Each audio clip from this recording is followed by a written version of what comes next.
Lisa, welcome to the show. Thanks, Kevin. Glad to be here. I'm excited to have you on. And again, I mentioned in the bio, your new book is Remember Who You Are, Achieve Success, Create Balance, Experience Fulfillment.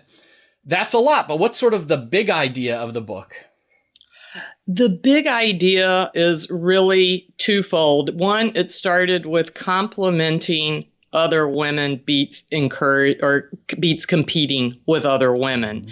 And it really broadened from that. I co-wrote the book with Paula Brown Stafford, and together we have 65 years, met as fierce competitors, determined we did not like each other at all, and over time grew to be very good friends and realized life was a lot more fun when we could encourage one another and support one another. And that turned into what started the book that took us about a decade to actually write because we both were working full time and we're mothers. And long story short, we wanted to encourage people not to feel like they're an island of one. And, the stories in our book, as you have seen, there's nothing earth-shattering in there, but we share a lot of personal stories and have had so many comments of, oh, I've had something like that happen to me. I can relate. And hopefully that is really what it will do, is to help people see that we all share similar experiences. If we're willing to be vulnerable and we're willing to learn from our mistakes, then we can help others along. And then lastly, our editor was a male, and he said, you ladies are crazy if you think this book is only for women. So we have a his forward and a her forward because we also think it gives a little insight for men to better understand women in the workforce. Yeah, I found that to be the case. I thought it was great. But this is an incredible backstory. So you and Paula met roughly how many years ago? 2002. 2002. And where were you both working at the time? What were your roles?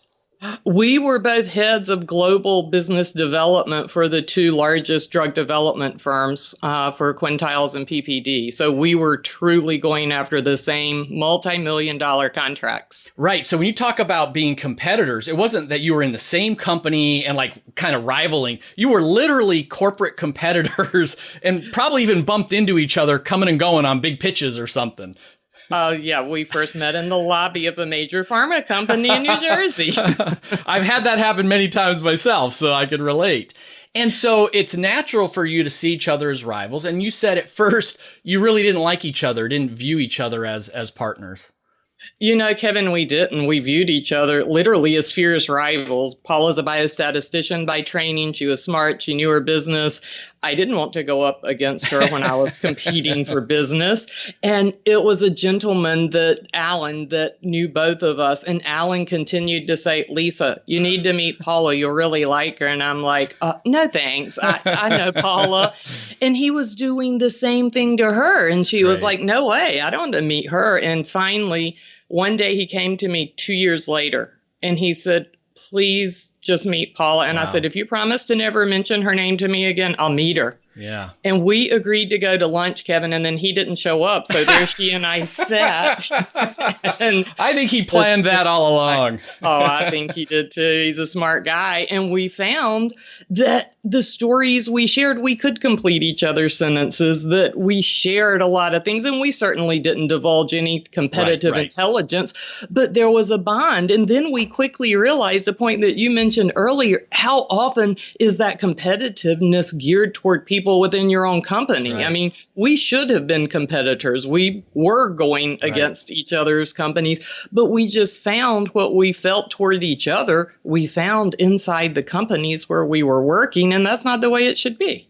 Yeah, I think this is great. And again, I want to stress your point that this is great advice, not just for women, but for anybody. And my early companies were focused on pharmaceutical training as on the supplier side. So similar, backgrounds. And at the annual Life Science Trainers and Educators Network meeting, before all of us vendors would go and compete, I would hold a cocktail party and just invite all of my competitors in. And we found like, yeah, we're going up against each other on deals, but the pie was getting bigger year after year. And we had more to gain and so much in common that, we could talk not about, competitive things like pricing or anything, of course not, but just sort of industry things. What are you seeing in the industry? What's going on? How you doing? I mean, and that group still to this day remains pretty close. It's just friendly rivals. It's not vicious like it used to be. So the first part about the first section of your book is about how to achieve success. And so just what are some of the tips that you offer in the first part of the book? Each part of the book is divided into 3 chapters, and the success part, Kevin, the first chapter is around building your brand. And we started with that because, we're all familiar with brands of corporations. We're familiar with the brands of the clothing we like. Mm-hmm. But we have found when you ask people, what's your personal brand? We sometimes get the deer in the headlight look, or I don't know, or how do you help me figure that out? And so we really give some, tips and suggestions of if you don't know what your personal brand is, ask some people, right. Ask some trusted advisors, not just for the good parts, but maybe the not so good parts. I was certainly told that I was very intimidating, and that wasn't a word I wanted to hear. And I wasn't trying to be intimidating, but I am highly competitive. Right. I like to achieve the goal I set out to achieve, but I needed to hear that feedback early on to realize how important it was for me to make sure I was pulling my team along with me and I wasn't just racing off to the goal. Right. So tips like that, if you determine that integrity is part of your brand early on, when you have someone to say, well, let's just fudge this a little bit. Well, your answer's already made because integrity is part of your brand. So you don't have to sit there and struggle with what am I going to do here? So we just find that it helps. And, it was interesting. We both had kind of a fun side of our brand. Mine was hot sauce. And so wherever I went in the world, I would have hot sauces waiting for me or shipped to me. Paula's was a little more tasty. It was Krispy Kreme donuts. Oh, yeah. But, you kind of have something that becomes your signature and people remember that. Then we also talk about delivering X plus, and that's really just never letting the words, this is not my job, come out of your mouth. It's how can I go above and beyond and really deliver more than I'm asked. And, we then get into, well, what if I'm not getting paid for that? Well, you can work toward that, and we discuss that as well. But just doing that little bit extra whenever you're asked. And then the third chapter focuses on leading with authenticity. And that's really at the heart of the book is, I can never be Kevin Cruz. And I'm not going to be even a half version. I can never be Paula, my co-author. Right. But I can be the best Lisa. And so if I am authentic to how I'm wired and learn and continue to improve the strengths that I have, then I'm going to be the best me. And so a lot of leading with authenticity focuses around building confidence in who you are and bringing your whole self to the table. That's great. Of course, you say it's not only about achievement. How do we create balance? And as you said, this could be tough, especially if we are working around the clock, so to speak, as an entrepreneur or a hard charging executive. Many of us, I'm a single dad with 3 kids, dual income households. It seems like it's getting tougher and tougher. What are some tips to get us back to that place of balance? Great question. And that's our most frequently asked question, actually.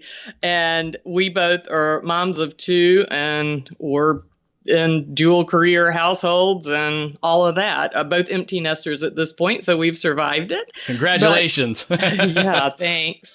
I think the best analogy I could come up with, Kevin, is balance is kind of like a juggling act. And if I could sit here and juggle for you and your listeners, you'd see all the different balls I was trying to keep in the air. And sometimes they're many because there is our family. There's our career. There's our health if we want some level of exercise. There's our faith. There's our friends, eating healthy. I mean, the list goes on. And it's really a matter of prioritizing. And so I always keep, and I think I had shared this with you when we spoke earlier, but I keep a little crystal heart on my desk, and it's my reminder of my priorities. My number one priority is my faith and my family. And if I filter my daily decisions remembering my top priority, then I'm going to have much more balance. And then kind of my next ball that I'm juggling is a glass heart, if you will. So it's still a heart, is still breakable, but it's not as valuable as the crystal heart that I keep on my desk. And that's my career. I put a lot of effort into growing my career and continuously learning and helping others and to achieve.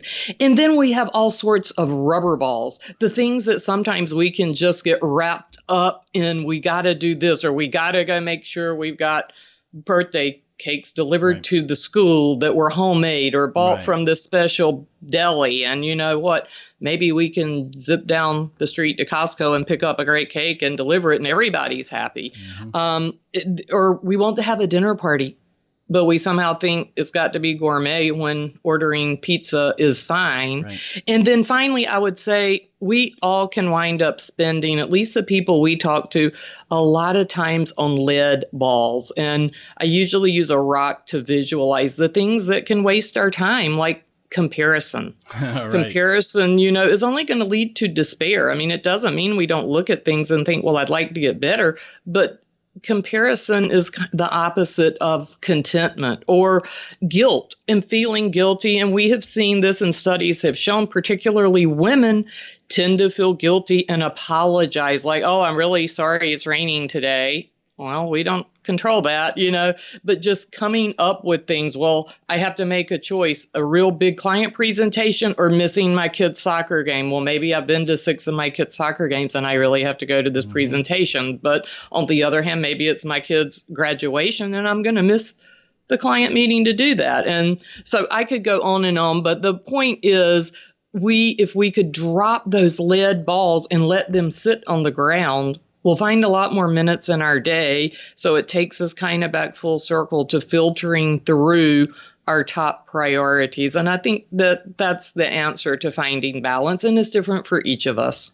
Yeah, so much good stuff there, Lisa. And for our listeners, I want to just underscore a couple of things. I mean, first of all, this idea that you have a physical object on your desk to remind you of what's important. And I shared, I've got something taped on my monitor. And just this idea of, because we will forget in the busyness, like to have something in our environment to anchor us. And what I also loved is you talked about being very clear on your priorities, you know, faith and family. And having written a time management book, every day I get questions about, how do I do it all? And they give a list of 5,000 things that they want to do every day. And I say, you can't have it all. We have the same number of minutes, 1,440. The key is to be really clear on your priorities, on your values. So for me, it's my 3 to thrive: health, wealth, and relationships. And every morning I'm thinking about, what does a good day look like in those areas? And those are the things that I'm a big calendar freak, not a to-do list. So that I'm going to calendar time to take care of. And then there's the secondary things and the third things. And so the way that you're so focused on, like, okay, I know exactly my number 1 and 2 and career is 3. And sometimes there is no 4, but that's okay. That's okay. Just being thoughtful about it and accepting it. And then like the stress can kind of come down a little bit because we're not trying to do 5,000 things at once.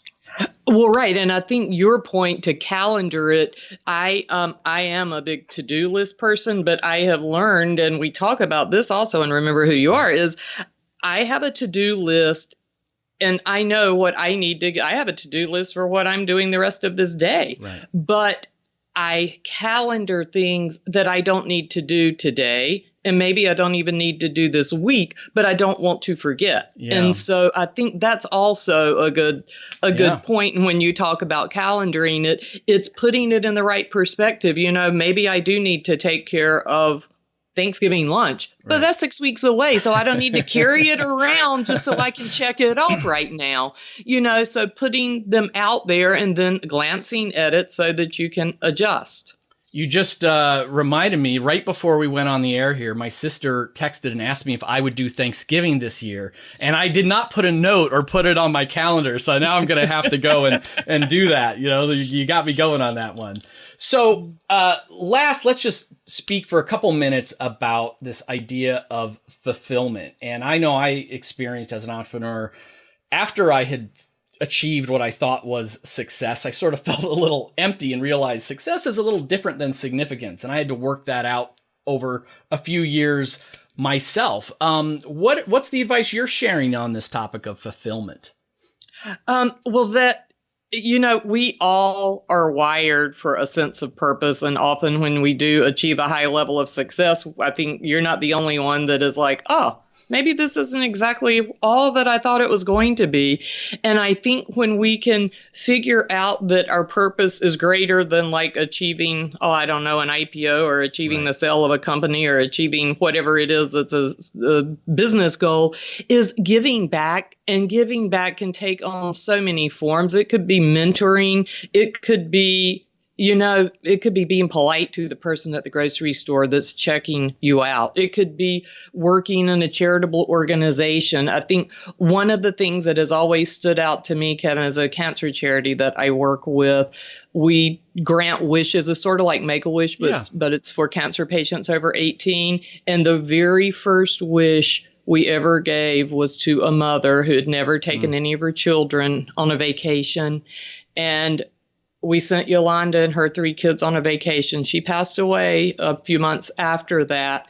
But to this day, 4 years later, her children who are below the poverty level of income in America have started selling T-shirts and send checks for every penny they make from those T-shirts back because of the impact of the memory of what they did there. And so that's just one example. There are so many different ways to give back, but we're each one step ahead of someone in some area of our life. That's right. And if we could just see that and help pull them along, and they help pull somebody else along, because we have people that have done that for us. But again, it's a conscious effort to get up. I think like we are can get up and it's like, all right, this is what I'm going to get done today. And it's like taking the time to reflect, is there somebody that I can make a difference in their life today? And then doing that thing, sometimes maybe seemingly insignificant, but just taking the time to do it. It's an incredible and moving story and a great reminder. I often say life isn't about making an income, it's about making an impact. And I think your point is great, that no matter where you are better off than someone else and have something to offer to someone else. It doesn't have to be money. There's lots of ways to make an impact, lots of ways to help. So that is a great place to wrap this up. So Lisa, how can our listeners find out more about your book, Remember Who You Are, and about your work? Well, our book, Remember Who You Are, is available really any place you can buy books, so online or bookstores. And we also have a website. It's www.habergeon.com, and I will spell that because it's a little tricky. It's HABERGEON. That's great. And we will put links to Habergeon, and we'll drop an Amazon link to the book into the show notes so everybody can click and find them online as well if they're driving as they're listening to this and not jotting it down. Lisa, thank you so much for coming on to the LeadX Show. Thanks, Kevin. I enjoyed our conversation.